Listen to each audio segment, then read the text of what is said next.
திமுகவுடைய ஆட்சியில எல்லாருக்கும் வந்து நிறைய சலுகைகள் தரதா சொன்னாங்க. சரி சார். என்னென்னமோ மானியம் தரதா சொன்னாங்க, தொழில் நடத்துறதுக்கு மானியங்கள், லோன் தரதா சொன்னாங்க. சரி.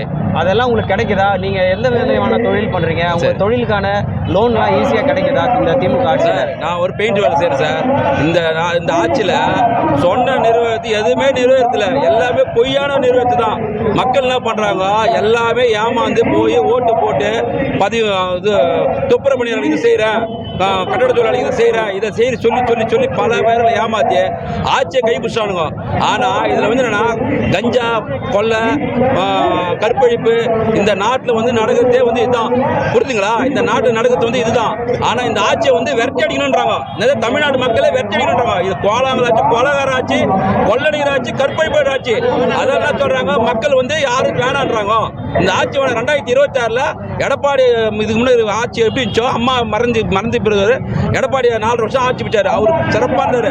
லேப்டாப்பு, மணிக்கணினி, சைக்கிள், அம்மா உணவகம், எல்லா வசதியும் பெண்களுக்கு தாலிக்கு தங்கம், எல்லா வசதியும் பெண்களுக்கு என்ன வேணுமோ, மக்களுக்கு என்ன வேணுமோ அது ஒரு திட்டங்கள் தான் நிறைவேற்றினாங்க. தவிர இவனுங்க 4 வருஷத்துல வந்து எல்லாரும் குட்டிச்சோராகி சுடுகாடு காமிச்சினாங்க. தவிர வேற எதுவுமே ஒரு இதுவே இல்லை சார் அவங்களுக்கு மக்களுக்கு.